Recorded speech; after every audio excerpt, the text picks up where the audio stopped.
Entre 1793 y 1794, la región del occidente francés se levantó masivamente contra la Primera República Francesa.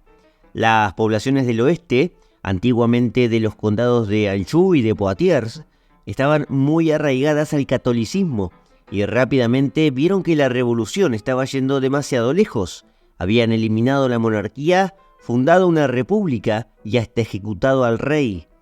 En toda Francia hubo resistencia contra el gobierno revolucionario de París, pero fue en la Vendée, región conocida por un río del mismo nombre, la que más complicó las cosas a los ejércitos republicanos.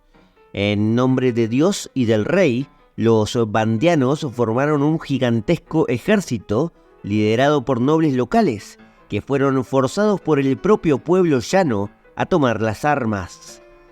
Obtuvieron grandes triunfos al principio, entre marzo y agosto de 1793 concretamente, pero a partir de octubre la historia comenzó a revertirse a favor de los revolucionarios, que mandaron decenas de miles de hombres para sofocar una revuelta que parecía imparable. En diciembre, en las batallas de Le Mans y de Savenay, los vandianos fueron decisivamente derrotados. Pero el terror recién comenzaba. El Comité de Salvación Pública, el órgano administrativo de los jacobinos en París, ordenó arrasar con toda la Vendée y con todos los vandianos, llamando de forma textual a exterminar esta raza rebelde.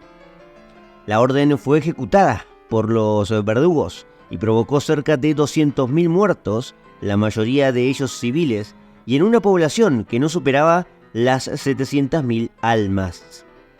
Hoy en Historiopolis vamos a revisar un suceso oscuro y poco conocido de la Revolución Francesa, el levantamiento, la guerra y la masacre posterior de la Vendée, un acontecimiento que los historiadores empezaron a estudiar en profundidad no hace mucho tiempo.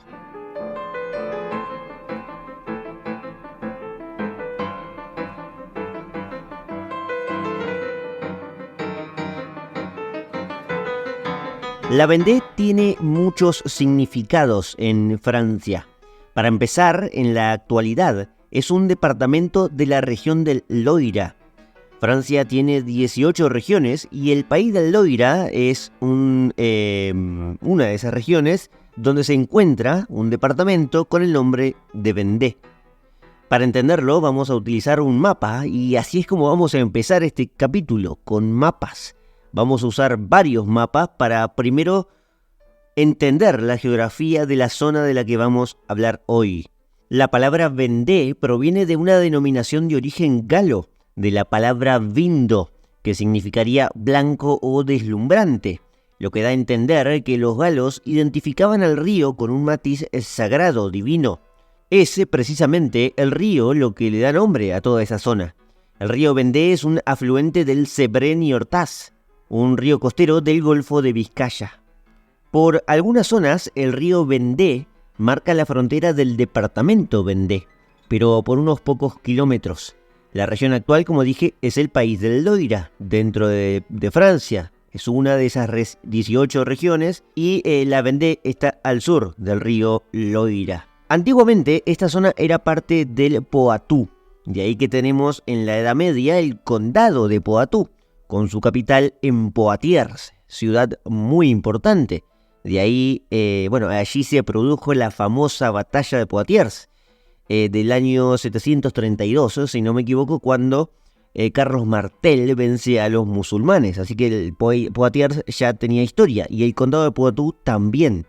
A nivel administrativo, el condado formaba parte de una entidad medieval muy poderosa en Francia, que era el Ducado de Aquitania. Tras la Guerra de los 100 años, más precisamente en 1453, con la victoria francesa en la Guerra de los 100 años, el Ducado de Aquitania pasó al dominio real. Desde entonces fue parte del Reino de Francia, mientras que el antiguo Condado de Poitou pasó a ser una provincia del Reino de Francia. Así es como fue evolucionando esta zona de Francia, esta zona del oeste francés, como vemos en los mapas que estoy mostrando ahora. El Poitou primero como un condado en el siglo XII y ya en el siglo XV, tras la Guerra de los 100 años, ya entrando en la modernidad, el Poitou como provincia. Por allí estaba la Vendée. Algo parecido pasó con el Ducado de Bretaña, por ejemplo, un poco más al norte, que terminó siendo absorbido por Francia, pero en el siglo XVI. Durante los tiempos absolutistas, ya entrados en el siglo XVII y XVIII, la zona de la Vendée no fue de mucha relevancia para París, estaba, digamos, lejos. Se mantuvo siempre feudal, agraria, con alguna fabricación textil y con un marcado culto católico en lo que se refiere a lo cultural. Sobre esto último, la zona noroeste francesa, de hecho, llegó a tener un santo, el padre Montfort, un sacerdote muy devoto de la Virgen María, que predicó por toda aquella zona. Evangelizó, de hecho, a muchos lugares donde el evangelio, incluso en el siglo XVI y XVII, mejor dicho, XVII y XVIII, no había llegado por completo o con tanta profundidad. Montfort era originario de Bretaña. Su nombre completo fue Luis María Grignon de Montfort. Fue un teólogo y misionero muy popular tanto en Bretaña como en el Poitou, incluyendo la Vendée. El Poitou fue una zona relativamente tranquila para el siglo XVIII, para el siglo de las luces, para el siglo de la Ilustración, el siglo de los reyes Luis XV y Luis XVI. Lo que sí presentó resistencia fue el antiguo ducado de Bretaña. Allí sí hubo revueltas, pero bueno, todo se trastocó, como es sabido, a partir del estallido revolucionario, a fines del siglo XVIII. Creo que a modo de resumen quedó clara la geografía del lugar. La realidad es que no hay una región bien delimitada como Vendée. Se puede hablar de ella como una región, por supuesto, pero en general, cuando la nombramos, se nos viene a la cabeza la Guerra de la Vendée, que fue el levantamiento católico y realista por excelencia que le plantó cara a los ánimos republicanos de la Revolución Francesa, y que duró entre 1793 y 1796, aunque vamos a ver que en el 1794 ya estaba muy vencida la Vendée. Hubo otros brotes posteriores que incluyeron ya el periodo napoleónico, pero hoy nos vamos a enfocar en el principal, en la primera guerra de la Vendée, la más concreta y la que trajo las peores consecuencias. Porque la historiografía, en realidad, denominó a la guerra de la Vendée de la forma que lo dije recién, como un levantamiento realista, aristocrático, reaccionario, como un foco fanático que terminó siendo sofocado por los buenos revolucionarios.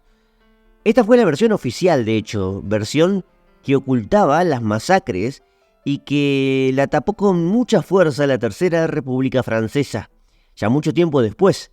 La Tercera República Francesa duró entre 1870 y 1940, cuando los historiadores, en pleno romanticismo, empezaban a buscar el pasado. Bueno, esto siempre se tapó. Lo de la masacre posterior, durante también la Guerra de la Vendée. De hecho, la Tercera República Francesa tiene un capítulo, si quieren buscarlo, en Historiópolis. Lo cierto es que la masacre se ocultó hasta hace muy poco tiempo. Recién en la segunda mitad del siglo pasado comenzaron a rastrear algunos historiadores localmente algo que ya se sabía, que en la Vendée se sabía, que aquel levantamiento bandiano no fue solo un rechazo al modelo de gobierno o al asesinato del rey, fue concretamente una cruzada religiosa que terminó en un intento de genocidio. Esto no lo digo yo, lo dice un historiador que ahora lo vamos a encontrar. Cuando digo que esta versión cobró forma no hace mucho tiempo, la de la masacre, el genocidio y las barbaridades que cometieron los revolucionarios, es que no fue hace mucho tiempo. Concretamente, en el año 1986, un historiador de la Universidad Sorbona de París decidió realizar su tesis doctoral sobre esta revuelta. Algunos profesores le aconsejaron que no era oportuno hablar de aquello en esos momentos. Faltaban apenas unos años, en 1986, para celebrar el bicentenario de la Revolución, que se toma como punto de partida el 14 de julio, por la toma de la Bastilla. Se celebraban 200 años. Pero el historiador siguió adelante. Se llamaba Reynald Secher. Se llama, de hecho, porque aún está vivo Secher. Y terminó publicando su tesis sobre el tema. Se tituló de la siguiente manera: Genocidio y Bicentenario, la Revolución Francesa y la venganza de la Vendée. Seyer no solo se doctoró, sino que consiguió hacer escuelas en la materia y al poco tiempo también publicó un libro llamado Vendée Bengué, el genocidio franco-francés. El título, Vendée Bengué, viene a decir que la Vendée fue masacrada 2 veces, primero de forma brutal en la práctica y luego en los libros, ocultando la historia de lo que había ocurrido, es decir, la venganza de la Vendée. El libro fue furor en ventas y rápidamente despertó un sentimiento revisionista en Francia, tanto en la Vendée como en toda Francia. Seyer no hizo más que contar lo que ya se sabía, básicamente, documentar, visibilizar las enormes atrocidades que se llevaron a cabo en nombre de la revolución y darlo a la luz, y a su vez poner la semilla, ¿no? Sembrar la semilla para que luego otros historiadores sigan haciendo trabajos, y eso fue lo que ocurrió. Y utiliza la palabra genocidio, porque Seyer encuentra que la orden de ejecución que cumplían los verdugos de la República, de la Convención de 1793 y 1794, era la de exterminar a la raza de los vandianos. Incluso encuentra aclaraciones en cartas directamente de órdenes que pedían la desaparición de sus habitantes, de arrasar sus bienes y, de ser necesario, exterminar preferentemente a las mujeres, decían los documentos que rastreó Seyer. Las mujeres la veían como surcos reproductores y a los niños también pedían exterminarlos por ser futuros bandoleros. Esto es lo que dice Seyer. ¿Qué definimos por genocidio? Y aquí está la palabra que genera tanto revuelo, ¿no? La Real Academia Española dice que el genocidio es la aniquilación sistemática y deliberada de un grupo social por motivos raciales, políticos, regionales, religiosos, etc. Podemos suponer que, como hoy en día hay vandianos, no es un genocidio, pero lo que sí podemos asegurar es que se buscó un exterminio por lo menos. Y por cierto, esto sí es avalado por cualquier historiador. A Seyer se le oponen otros, por supuesto, que no se animan a hablar de genocidio, pero nadie tiene miedo de hablar de masacres, atrocidades y también de exterminio. Los políticos franceses, sin embargo, trataron de tapar esta historia. Seyer se había convertido en profesor en la Universidad de Sorbona y luego se doctoró, pero jamás pudo volver a dar clases en París. Claro, la historia oficial quiso omitir aquellas atrocidades durante mucho tiempo y no podía permitir que un historiador saque toda la luz. Pero bueno, la verdad no puede ocultarse eternamente.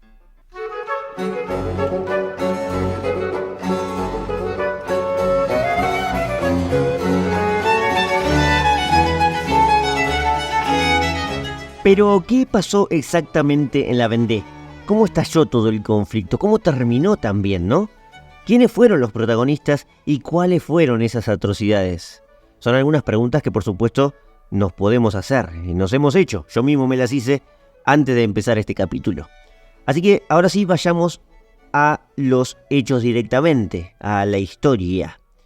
Cuando comenzó el estallido revolucionario desde el noroeste francés, se lo vio como una crisis más, como un momento difícil de reformas en los que el rey debía implementar cambios, e incluso como una oportunidad.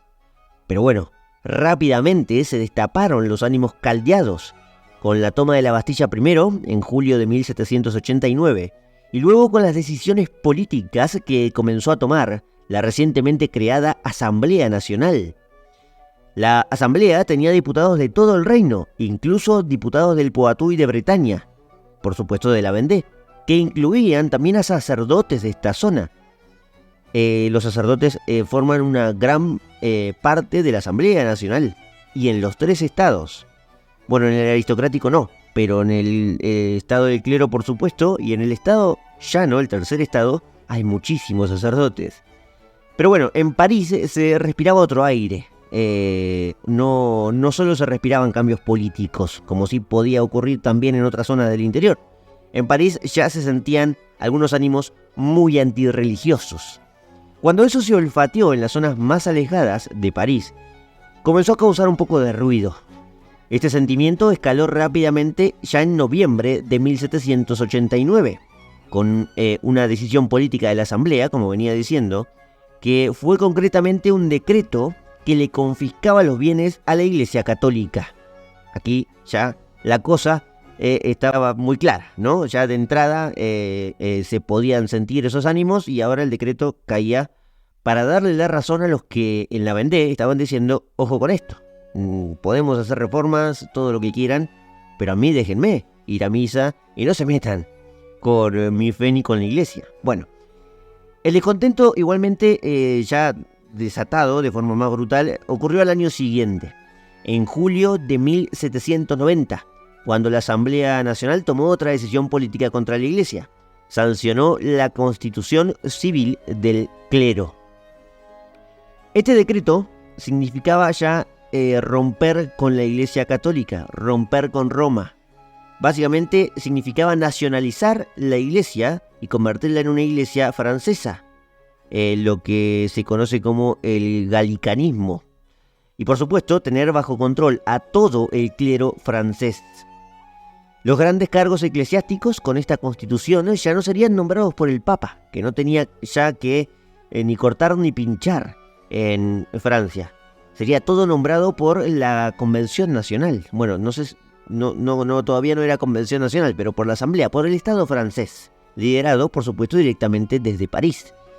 Esto era lo que en la Edad Media, lo hemos visto en algún que otro capítulo de Historiópolis, quería hacer, de hecho, el rey Felipe IV, el rey Capeto, los Capeto, a fines del siglo XIV, a fines del siglo XIII y principio del siglo XIV, en los años 1300. Esto es lo que Felipe IV había añorado y no lo pudo hacer, por supuesto, porque terminó muy mal aquella historia. Bueno, aquí se hacía de un plumazo, lo hacía la Asamblea Nacional. La Constitución Civil del Clero era una constitución para la Iglesia, para que se entienda. La otra constitución ya había sido sancionada en agosto de 1789, que era la Constitución del Estado francés, de la monarquía constitucional y parlamentaria, porque todavía el rey estaba vivo, pero bueno, preso, virtualmente. Esta constitución era básicamente, ahora la iglesia somos nosotros, y se acabó. Un poquito parecido a la reforma que había implementado Enrique VIII en el siglo XVI, en la reforma anglicana, ¿no? Desde entonces, desde esta constitución y desde estas decisiones que tomaba la Asamblea, que abarcaba y tocaba principalmente el sacerdocio, aquí todo cura, todo padre, todo sacerdote francés, pasó a ser un funcionario secular, básicamente. Pero claro, no todos los miembros de la iglesia coincidían con el rumbo de estos acontecimientos. En los sacerdotes la decisión ya era motivo de discusión, lo que hacía la Asamblea Nacional. De hecho, la mayor parte del clero occidental francés, de la parte de la Vendée, no acataba este decreto. En otras zonas fue un poco mayor el acatamiento, pero no mucho más. Fue por eso que, decretada la secularización, concretamente fue un decreto de secularización, una nueva orden amenazante provino de la Asamblea, que obligaba a los sacerdotes a jurar la Constitución y que de lo contrario sería removido de su apostolado. Es decir, el sacerdote que ahora no juraba la Constitución, o sea que no era que solo no la acataba, sino que no la juraba, era removido de su cargo. El acatamiento fue entre los sacerdotes parejo.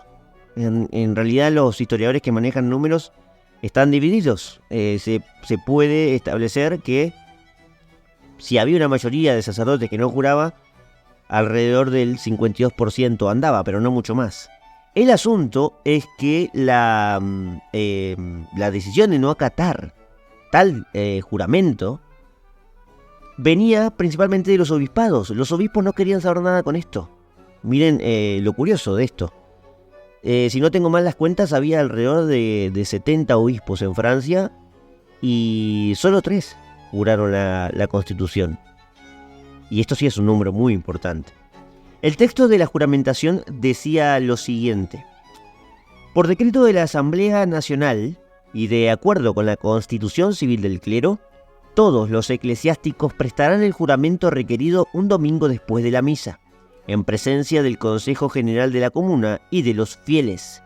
Quienes no lo presten se considerarán renunciados a su cargo y se les proveerá su reemplazo. La fecha límite para esta amenaza, básicamente, del Estado francés, era el 4 de enero de 1791. Por supuesto, una infinidad de sacerdotes no lo firmaron, la mitad de los sacerdotes. Y esto era un montón en Francia, y más en el siglo XVIII. Apenas unos meses después, el papa de ese entonces, que era Pío VI, llamó a aquellos que aún no habían prestado juramento directamente a que no lo hagan, y a los que ya lo habían hecho, que habían prestado juramento, a que se retracten inmediatamente o en un plazo de 40 días. La división ya estaba plasmada, como vemos. De estos sucesos surgieron entonces dos bandos bien marcados. Por un lado, los eclesiásticos más afines a la revolución, conocidos como sacerdotes juramentados, porque habían jurado obedecer a Francia y renunciar a Roma. Y por el otro, los sacerdotes refractarios, que eran quienes no estaban dispuestos bajo ningún concepto a jurar aquella constitución. En el oeste francés, los curas eran en su mayoría refractarios, como sabrán. Como dije, según los historiadores, en general, no los historiadores revisionistas, los historiadores en general, coinciden en que la negación fue alrededor del 50%. Pero en el oeste esto era mayor. En el oeste el 65% de los sacerdotes no había juramentado la Constitución. Así que había más chances de encontrarse a alguien que estaba fuera de la ley en el oeste que alguien que la cumplía, que la había juramentado. Eran sacerdotes refractarios, básicamente, como eran llamados. Por los vandianos, por ejemplo, en realidad eran llamados sacerdotes legítimos, y los demás, los que habían juramentado, eran sacerdotes traicioneros. Además, en las zonas mencionadas al principio, estas que mostramos en los mapas, Bretaña, el Poitou, el Anjou y por supuesto Vendée, estaban pobladas estas zonas mayoritariamente de devotos del padre Montfort, aquel santo que mencionamos al principio. Eran sacerdotes montfortianos, porque de la orden venían estos sacerdotes. Eran conocidos de hecho como sacerdotes montfortianos y jamás se someterían a la revolución. Creo que va quedando de a poco cada vez más claro el conflicto. La propia sociedad se fracturó en dos con estas decisiones de la asamblea, y los sentimientos estaban a flor de piel. En 1791 se terminaron de suprimir todas las órdenes religiosas además, incluyendo la de los montfortianos, mientras que otro decreto también le daba a los administradores locales ya la orden definitiva de deportar a todo sacerdote que se negara a colgar sus hábitos, por esto de no juramentar la Constitución. Como ven, todo iba subiendo de nivel, ¿no? Muy rápido, escalando muy rápido, con más violencia. En la Vendée, los primeros roces se sintieron ya en 1791. Los administradores locales, con algunos representantes políticos que llegaban de París, comenzaron a suspender, uno a uno, habitualmente durante las misas, a los sacerdotes refractarios. En principio no eran arrestados, simplemente se los echaba de la iglesia y se le confiscaban sus bienes. Nada menor, ¿no? Que en general era la nada misma. El sacerdote es el escalón casi más bajo de la iglesia, por lo tanto no había sacerdotes ricos, ¿no? En su lugar llegaba en reemplazo, habitualmente un secular, pero sacerdote juramentado. Esto de que se le quitaban los bienes era algo muy parecido a la reforma que había llevado adelante Enrique VIII, ¿no? Además, obviamente, se estatizaron monasterios, de ahí que las órdenes se terminaban de suprimir, y como ocurrió con la Montfortiana. También era eso una forma de acumular recursos para el Estado, ¿no? Y vaciar de recursos a la Iglesia, que fue lo que se buscó, básicamente, con la Revolución Francesa desde un principio. Pero el hecho es que cuando llegaba un sacerdote juramentado en las poblaciones vandianas y del oeste, no eran recibidos de buena manera. Cuando la policía local se retiraba, los propios vandianos le daban asilo a curas refractarios, a curas que probablemente eran amigos de las familias. No solo eso, el pueblo estaba muy descontento con los juramentados. Eran vistos como traidores, como digo, y como castigo a estos juramentados, nadie asistía a las misas de ellos. Así fue que encontrábamos por ejemplo, en 1792, parroquias que pasaron a estar vacías completamente en un pueblo completamente católico y muy arraigado en la fe, mientras que los habitantes reemplazaban esas misas de los juramentados con los sacerdotes refractarios que eran resguardados en las casas de los vecinos.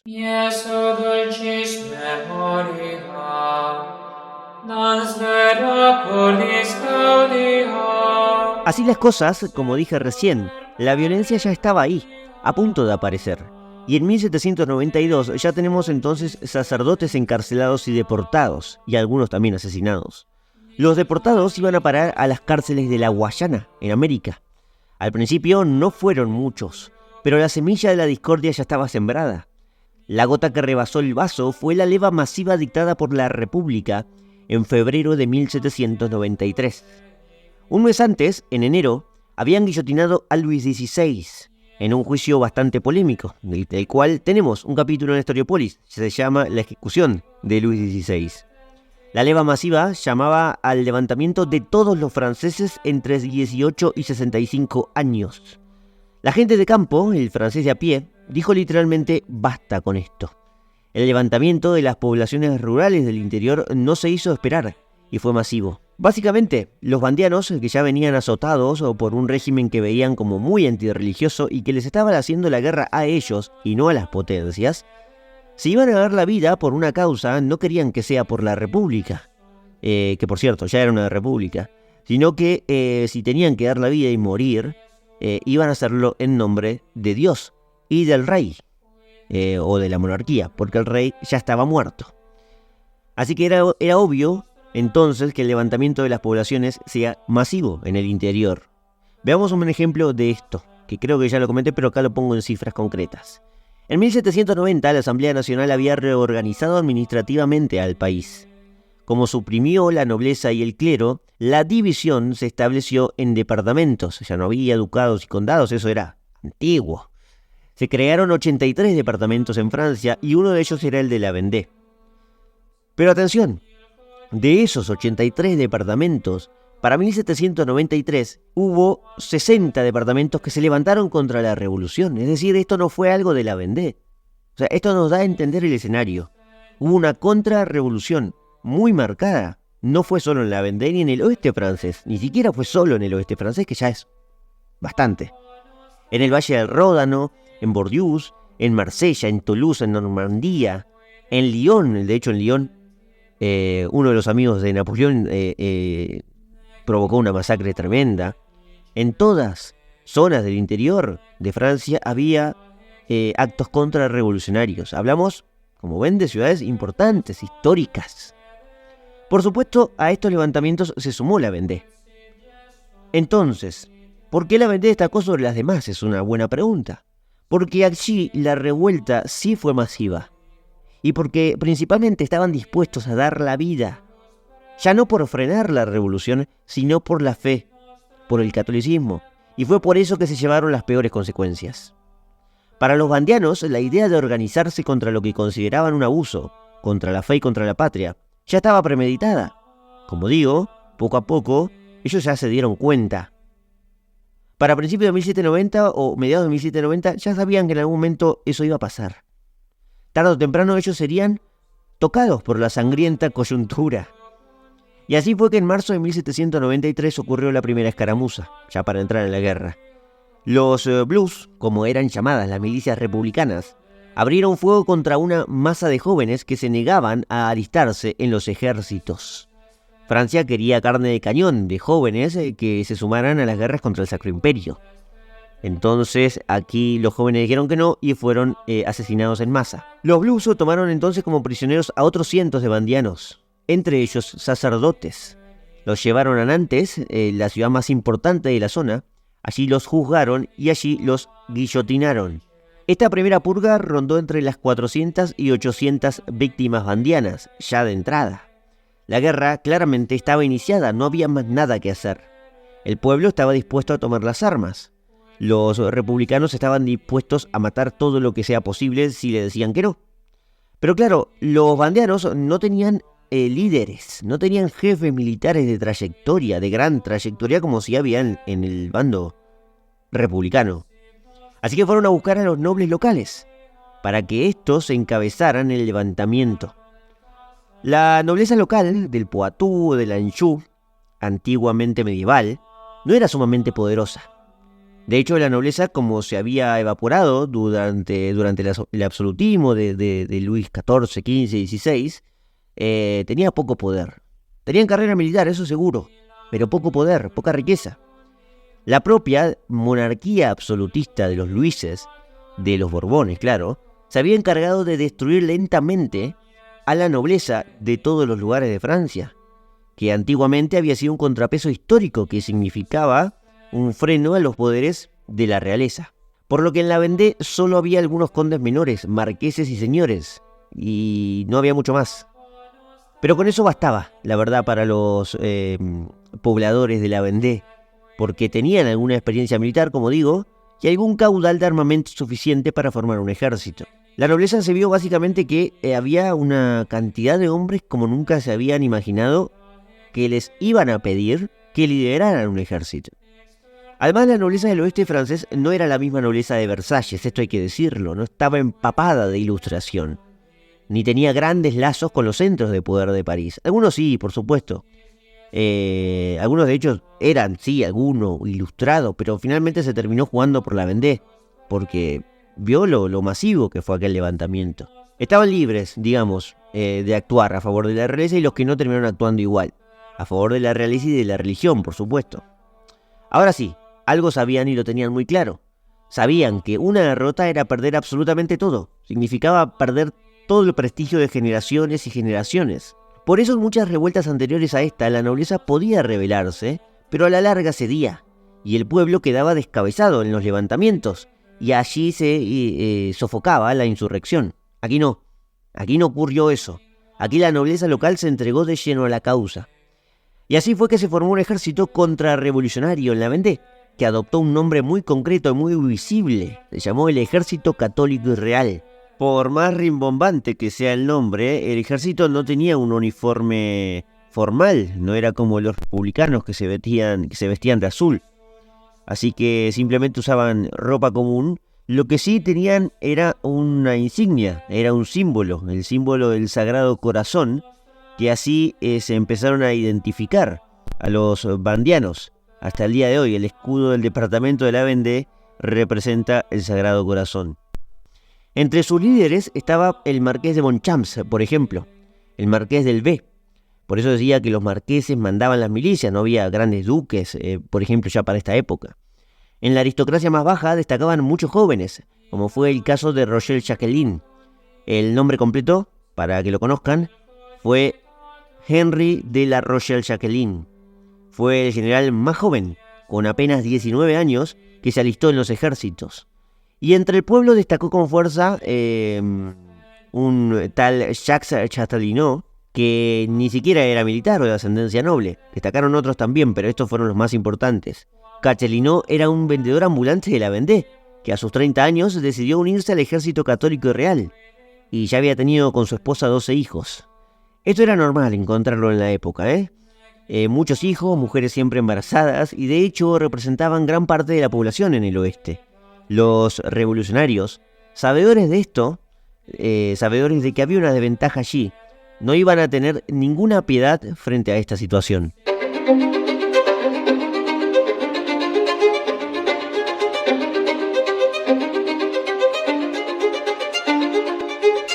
Châtellerault era conocido entre las gentes de la zona, no por nada le decían el santo de Anjou, y fue un gran protector de los sacerdotes refractarios. Me quedan muchos personajes más, pero no voy a aburrirlos y se me está haciendo muy largo el capítulo, así que vamos directamente a la guerra, que podríamos anotar su inicio, como dije, en marzo de 1793, en los hechos que comenté anteriormente. Las primeras matanzas levantaron a todos los pueblos de la zona, que de a poco fueron expulsando a la Guardia Nacional de plazas como Cholet, Fontenay y otras pequeñas ciudades al sur del río Loira. A fines de marzo llegaron a reunir 35.000 hombres. Y aunque no hay datos exactos, esta cantidad de soldados se asemejaba al ejército republicano desplegado, que estaba entre los 20.000 y 30.000 hombres. Obviamente hay una salvedad en esto, ambos ejércitos estaban muy dispersos y los revolucionarios tenían una mayor artillería. De todas formas, el verano de aquel año fue muy fructífero para los vandianos. En abril, las plazas ya estaban bien definidas, las plazas geográficas. Los revolucionarios tenían dos grandes centros de operaciones, la ciudad de Nantes y la ciudad de Angers, con algunas ciudades también más pequeñas. A su vez tenían controlada la costa, y esto era importante porque, digamos, podían acorralar por completo en una emboscada a los vandianos. No pudieron igualmente hacerlo nunca, ¿eh? Los vandianos utilizaban el bocage como trampa para los enfrentamientos. El bocage era una región rural, de campos y prados de cultivo, incluso con pantanos, que le permitía a los vandianos planear emboscadas. Las primeras victorias les habían proporcionado, además, un gran caudal de armamento, que quizás era lo que le faltaba. Desde el Cholet, ya se sentían con fuerza para plantear incluso ofensivas. Empezaron ganando básicamente los vandianos, y una ofensiva obligaría a un constante repliegue republicano, hasta tomar, por ejemplo, grandes ciudades como Nantes o Angers. Ya tenían además grandes victorias en sus espaldas. Una de ellas fue la toma de Samur el 9 de junio de 1793.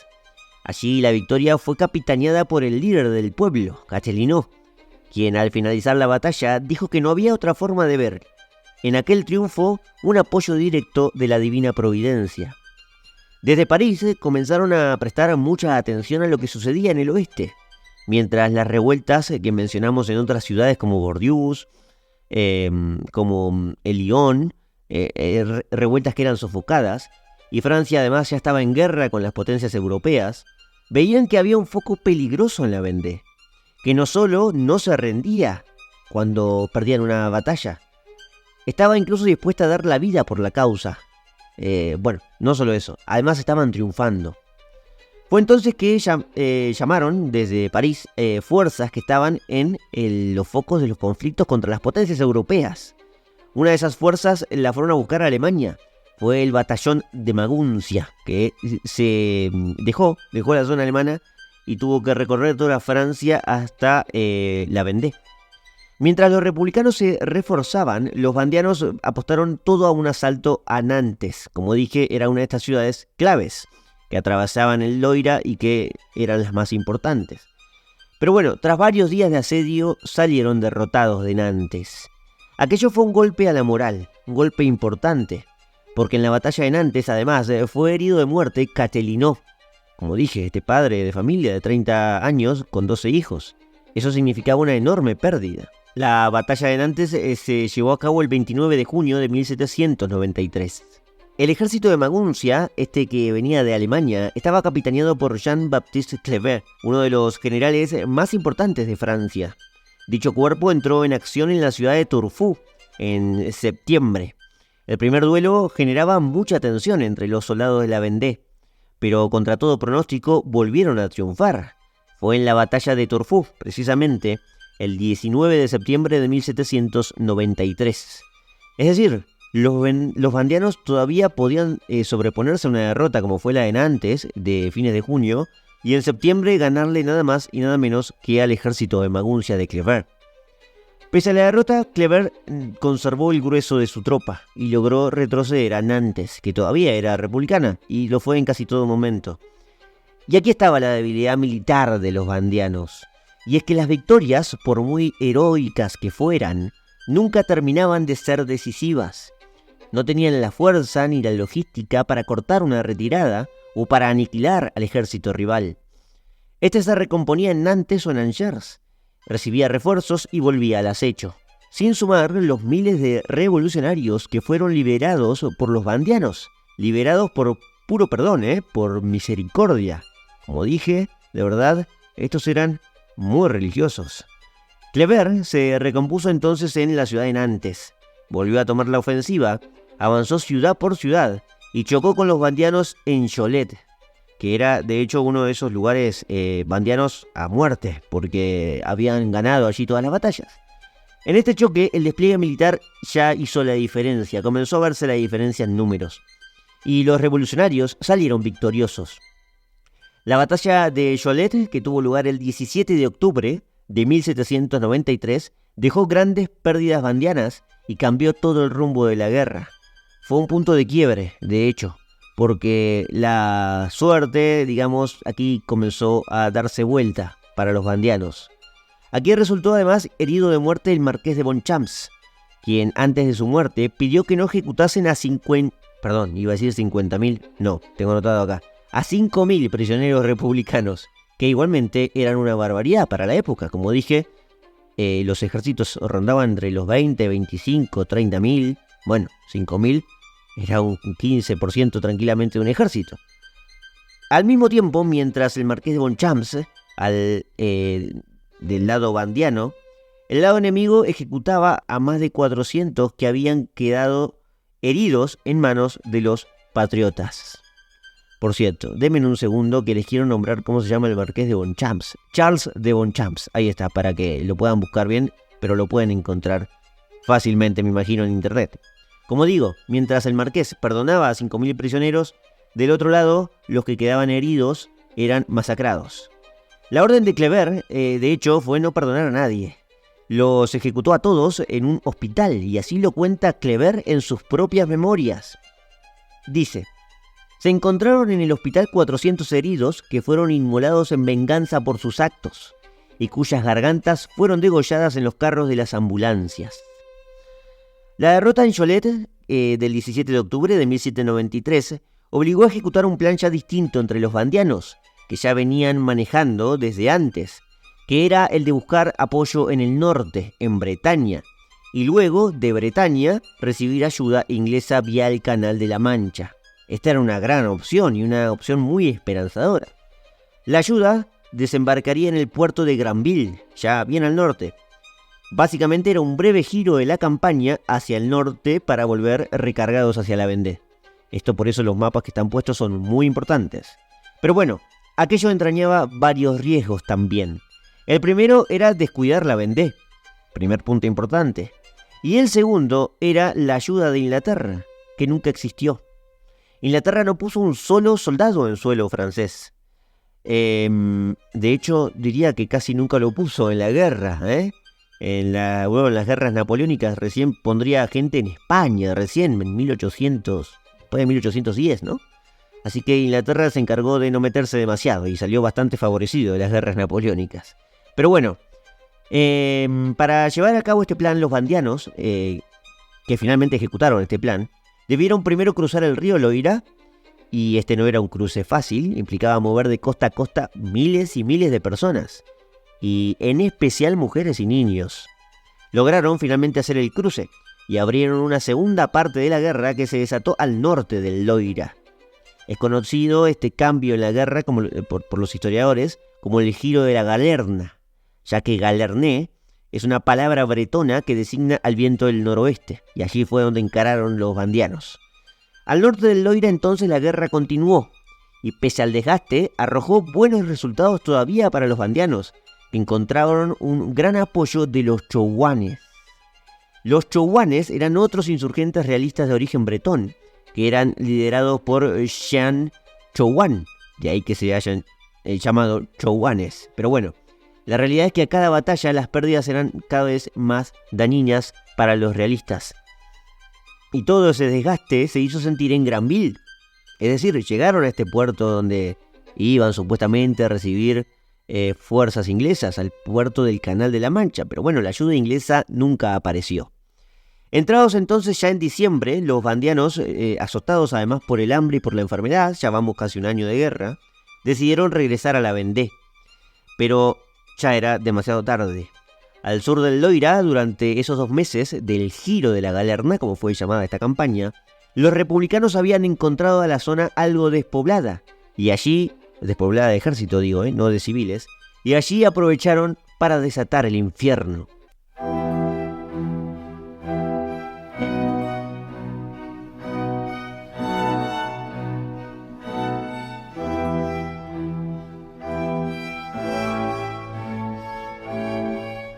Cuando en octubre los patriotas de Kleber vencieron en Cholet, victoria que mencioné recién, creían que los vandianos se fugaban para siempre, que iban a encontrar, nuevo rumbo en el Canal de la Mancha si llegaban, ¿no?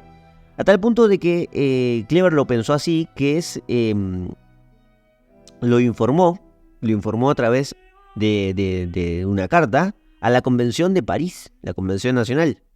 Lo hizo el segundo al mando del ejército de Kleber, un tipo llamado François-Joseph Westermann, que daba cuenta de esto en carta a París. Decía lo siguiente: la convención quería que la guerra de Vendée terminara antes de finales de octubre, y hoy podemos decirles que ya no existe.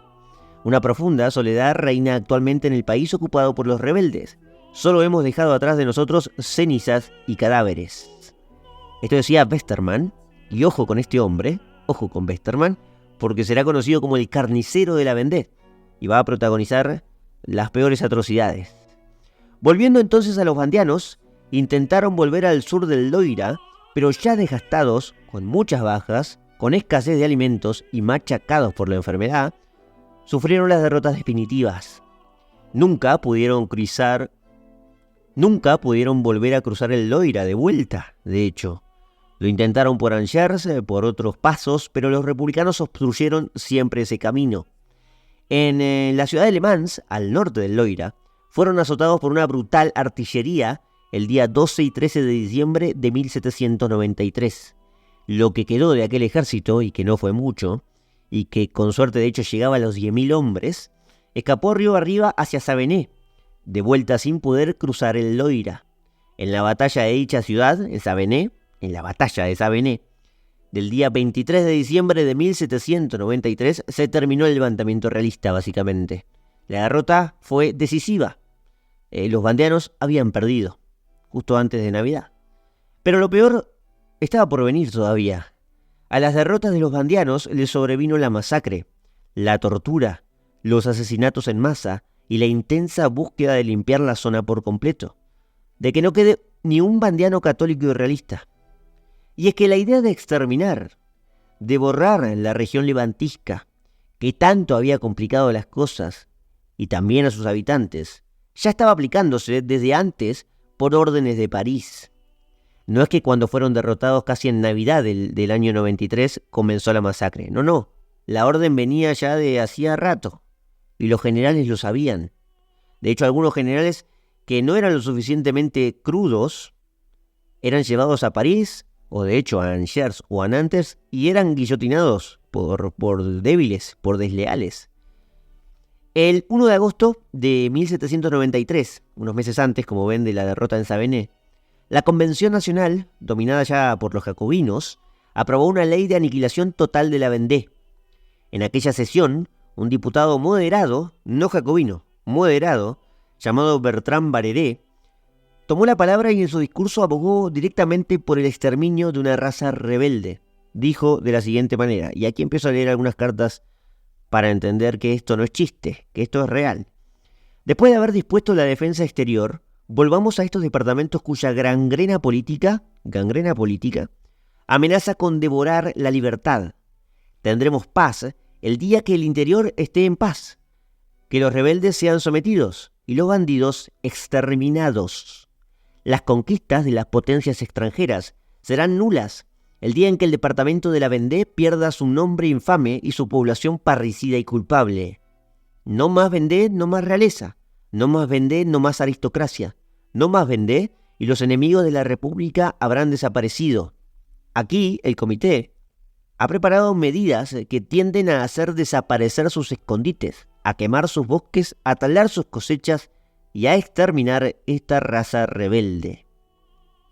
Como vemos, el mensaje era muy claro. Pero bueno, aún hay más. El 12 de diciembre de 1793, otro diputado de la Convención, Jean-Baptiste Carrier, encargado de auditar la carnicería en la Vendée, escribió una carta dirigida al general Nicolas Haxo, ya que le solicitaba víveres para la Vendée, diciéndole que víveres sí, pero no le den nada a ellos, básicamente. Carrier escribía lo siguiente desde París. Atención, 12 de diciembre de 1793. Resulta sorprendente que la Vendée se atreva a solicitar subsidios, después de haber destrozado la patria con su guerra. Son órdenes de la Convención Nacional. Quitar todas las subsistencias, los cultivos, los pastos, todo, en una palabra, en esta maldita región. Quemar todos los edificios y exterminar a todos los habitantes. Oponte con todas tus fuerzas a que la Vendée tome o conserve un solo grano. En una palabra, no dejes nada en este país de proscripción. El exterminio era una orden directa, claramente, y convalida en gran parte lo que escribió Secher, el autor que mencionamos al principio. El exterminio era una orden directa. Otro ejemplo. Finalizada la batalla de Savenay, el líder del ejército de Maguncia, que era Westermann, el general Westermann, Kleber se ve que se retiró ya en esta etapa, Westermann del cual ya hablamos, por cierto, reportó a París que habían aniquilado ya toda la rebelión. Esta vez sí era real, porque lo habían aniquilado en diciembre. Escribía en carta a la convención lo siguiente: la Vendée ya no existe, ciudadanos republicanos. Ha muerto bajo nuestra espada libre, con sus mujeres y niños. Acabo de enterrarla en las ciénagas y bosques de Savenay. Ejecutando las órdenes que me han dado, he aplastado a los niños bajo los cascos de los caballos. Masacrado a las mujeres, que así no parirán más bandoleros. No tengo que lamentar un solo prisionero. Los he exterminado a todos. Las carreteras están sembradas de cadáveres. Hay tantos que en varios puntos levantan pirámides. François Joseph Westermann.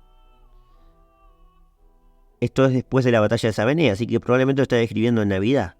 Bueno, los revolucionarios respetaron a rajatabla claramente las órdenes de París y continuaron de hecho a fondo de limpiar la región.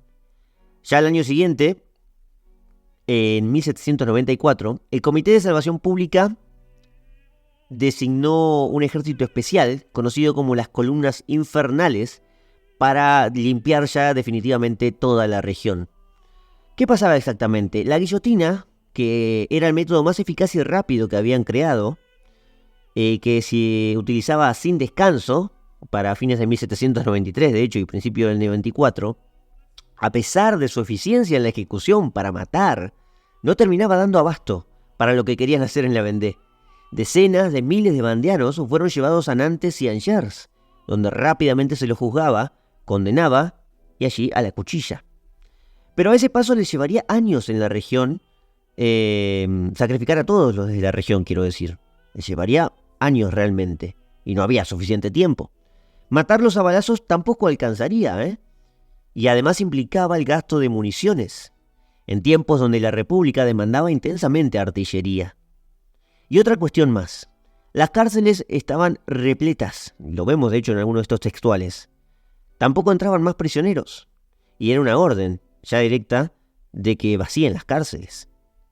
Desde París, tuvieron que inventar entonces nuevos métodos de exterminio. Finalizada una batalla, por ejemplo, se aglutinaba a cientos de vandeanos dentro de una iglesia o de algún edificio de piedra, no de madera, y se los dinamitaba, con todos adentro, incluyendo mujeres y niños. Seguía demandando mucho esfuerzo este método, la verdad. No es algo fácil. Apareció entonces la idea de ahogarlos a todos en el río Loira. Este fue probablemente el método más efectivo, pero también el más salvaje de todos. ¿Cómo lo hacían? Bueno, no voy a entrar más en detalles, pero tengo que contar básicamente la estrategia. Los ataban, los llevaban en unas barcas, las abrían y punto final. El que daba la orden de estas masacres era Jean-Baptiste Carrier, este que nombramos recién. Este fue conocido como el sádico de la revolución. Tenemos el sádico que es Carrier, el carnicero que es Westermann. De hecho, de Carrier leímos una carta y de Westermann un par, ¿no? En el río Loira se ahogaron familias enteras. Y la primera prueba de si funcionaba aquel método fue hecha con sacerdotes y monjas. Y se cree que se ataban sacerdotes con monjas juntos, como forma de diversión ya para Carrier. Carrier llamó a este método el de matrimonios republicanos, bautismos republicanos, e incluso al Loira llegó a llamarla, al río llegó a llamarlo la bañera nacional. No por nada Carrier lleva este apodo, ¿no? El de sádico. ¿Cuántas personas fueron ahogadas? Pregunta básica y que vale para los historiadores. Bueno, se estima que cerca de 5.000, pero ojo, pueden ser más, ¿eh? Y esto lo hicieron durante meses. Hasta abril de 1794, diciembre del 93 hasta abril del 94, tenemos 5 meses. De vuelta, esto tampoco era fácil, pero sí era el método más efectivo, ¿no? Esto está muy documentado, por cierto. Se encontraron en la zona más de 20 puestos de ahogamiento a lo largo del Loira, entre Angers y Nantes. Solo en Pont-au-Vaux, ya no sé si nombré bien esta ciudad porque ya estoy cansado de nombrar cosas francesas, fueron lanzadas al agua y ahogadas 2.600 mujeres. El escritor francés Georges Bernanos en su trabajo Diálogo de Carmelitas, relata el martirio de 16 monjas carmelitas de Compiègne, donde había otro puesto de ahogamiento. Solo en el cementerio de Picpus, ya en París, donde están enterradas, de hecho, las carmelitas en 2 fosas comunes, hay 1.300 mujeres. Claramente había un ensañamiento particular con las mujeres, Hay mucha bibliografía al respecto, así que no los voy a aburrir más.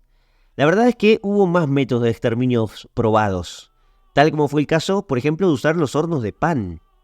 El general François Amey lo relata en primera persona en Carta a París también, diciendo lo siguiente: utilicé los hornos de pan y de la cocción de ladrillos para poner dentro de estos a las mujeres de la Vendée y a sus hijos que no rechazaron su fe papista, para que no alumbren a más bandidos y sus hijos no procreen más bestias católicas. Bueno, les digo la verdad, podría estar leyendo textuales horas y horas, pero hasta acá. A día de hoy, a esto le llamaríamos sin tapujos genocidio, y gracias a la valentía de muchos historiadores, hoy así se lo considera, aunque no deja de ser un episodio poco conocido, como sabrán. El genocidio puede sonar anacrónico, puede sonar extemporáneo también. Lo digo porque hoy se utiliza para muchas cosas que sabemos que no son. De tiempos anteriores, por supuesto. No del siglo XX. En el siglo XX sí hubo genocidios. Pero la realidad es que durante los años de la Revolución la idea de que en la Vendée se había masacrado a una población como nunca antes, también era algo sabido. Por lo tanto, no es tan extemporáneo hablarlo. Un propio diputado radical, llamado Babeuf, quizás lo conocen, habló en 1796 sobre esto, con todavía las revueltas demasiado frescas. Escribió de que los republicanos habían llevado a cabo un populicidio en la zona. Esto era como una forma de explicar hasta dónde había llegado el reinado del terror de los jacobinos. Pero bueno, sea genocidio o no, las posteriores repúblicas que se constituyeron en Francia durante el siglo XIX y el siglo XX, y especialmente la Tercera República, se encargaron de ocultar el pasado de la Vendée. Recién en la década de 1980, como vimos, se sacó a la luz todo registro documental que existía para probar aquella masacre. En el Parlamento francés, heredero directo de la Revolución Francesa, de hoy, quiero decir, porque de hecho así se llama, el Parlamento francés, Asamblea Nacional, se presentó en los últimos años 4 proyectos de ley que buscaban reconocer que entre 1793 y 1796, periodo conocido como las Guerras de la Vendée, se llevó a cabo un genocidio vandiano. Se buscó en el año 2007, 2014, 2018 y 2019. Y adivinen qué pasó. Fue rechazado en todas las oportunidades. Aunque el Parlamento francés no lo reconozca, la verdad llegó a todos los rincones del mundo, porque la verdad a la corta o a la larga siempre termina triunfando.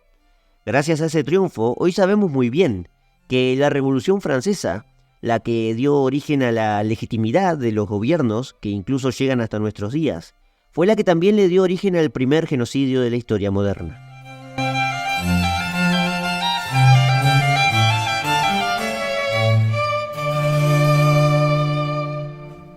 Muchas gracias por sintonizar Historiópolis, por escuchar este capítulo que hace rato tenía ganas de hacer. Pronto estaremos con más trabajos de capítulos de historia relacionados a estos episodios poco conocidos de la historia.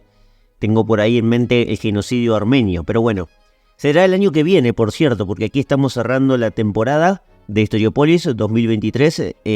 Quiero hacerlo agradeciendo a todos los que estuvieron del otro lado y a los que disfrutaron de Historiópolis. Los voy a estar esperando, por supuesto, en el de regreso. Esto es solo un descanso para retomar fuerzas y continuar en 2024. Muchas gracias a todos y que terminen muy bien el año.